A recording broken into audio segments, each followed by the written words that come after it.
There was a time Maya forgot how to breathe, not physically, but emotionally. Each day felt heavy. The loss of her mother, the weight of loneliness. It all sat on her chest like a mountain she couldn't move. She stopped smiling. She stopped painting. She stopped living. One rainy afternoon, while walking aimlessly through the park, she heard a soft whimper near a dumpster. Soaked and shivering, a tiny brown dog looked up at her with the saddest, most human eyes. No collar, no name, just eyes that mirrored her own pain.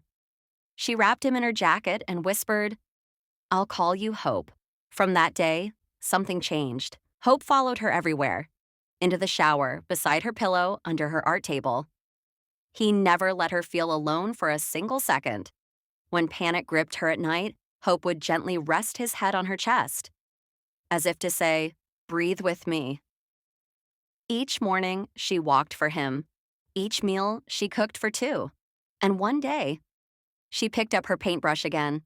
She painted Hope over and over until her world was filled with color again. She saved him from the rain, but he saved her from the storm inside. And when someone asked how she healed, Maya simply smiled and said, "I didn't do it alone. Hope walked me back to life on 4 little paws." In a quiet village nestled between the mountains lived an old woman named Amma. She had lived alone for many years since her children moved away. Her only companion was a stray cat she named Tara, a soft orange tabby who appeared on her doorstep one winter morning and never left. Tara wasn't just a cat, she was warmth on cold nights, a silent listener during Amma's tearful memories, and the only heartbeat in a house full of silence.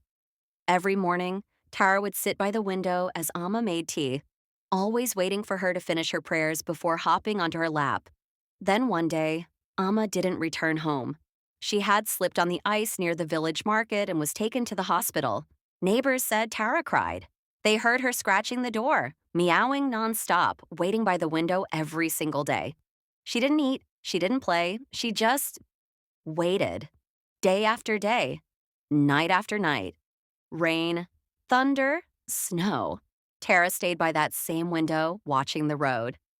After 12 long days, a car finally pulled up. When Amma stepped out, weak but smiling, Tara leapt from the windowsill, ran to the door, and let out a cry so deep it sounded almost human. Tears ran down Amma's cheeks as she held her. She thought she was forgotten. But someone waited. In a world where people rush and forget, sometimes it takes an animal to remind us what true loyalty really means. Sana was a young girl who hadn't spoken a word in over a year. After a traumatic accident that took her father's life, something inside her shut down. Doctors called it selective mutism brought on by grief. Her mother tried everything: therapy, music, art, but Sana stayed silent, staring at the world like it was a distant dream. Then one spring morning, her uncle brought her a gift, a rescued parrot named Rumi with emerald feathers and a soft, wise gaze. At first, Sana didn't even look at him, but Rumi watched her. He didn't squawk like other parrots. He waited, listened, observed, and then one day, Rumi spoke. In a soft, clear voice, he said, "Don't be afraid, little girl." It was the first time Sana blinked and looked up. The next day, he said, "It's okay to cry." Tears rolled down her cheeks.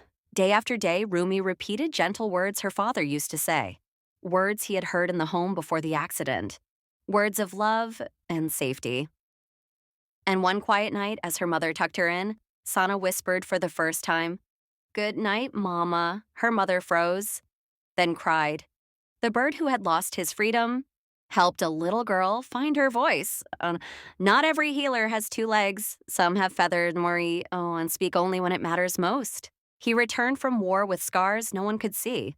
David, a young soldier, once full of life and laughter, came back home, quiet, distant, and shattered inside. PTSD haunted him. Crowds terrified him. Loud noises made him flinch. He couldn't sleep, and he couldn't smile. The world felt like a battlefield, even in silence. One day, his therapist suggested something unusual, equine therapy. He didn't want to go, didn't want to talk. But somehow, he ended up at a quiet ranch outside the city. That's where he met Spirit, a once wild black horse with deep eyes and a jagged scar down his side. He's untouchable, the trainer said. No one's ever been able to ride him. But when David stepped near, something shifted. The horse didn't run, didn't flinch. He just stared.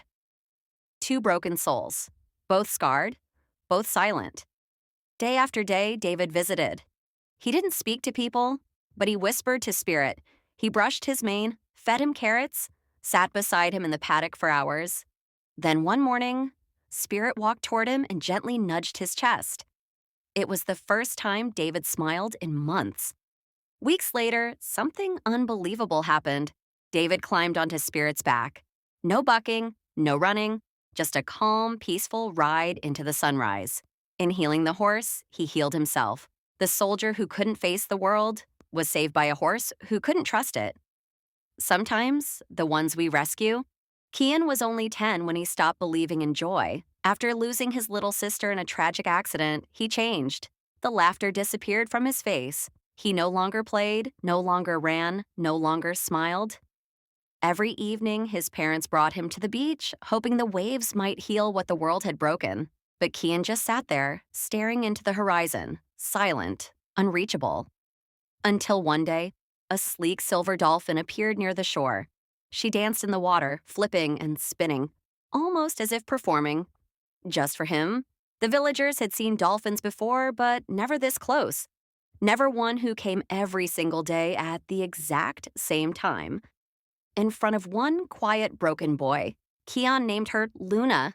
And slowly, something inside him began to shift. One day, he smiled. Another day, he laughed. Eventually, he stood knee-deep in the waves, calling out, "Luna!" She always came. A wild, free spirit who could have swum anywhere in the ocean chose to return to him. One day, his mother asked, "Why do you think she comes back every day?" Kian looked at the horizon and whispered, "Because she knows I'm still here." Sometimes healing doesn't come from words. Sometimes it comes from a quiet moment with a creature who simply shows up until the pain fades. In a world that moves too fast, Luna reminded a little boy that life still has magic.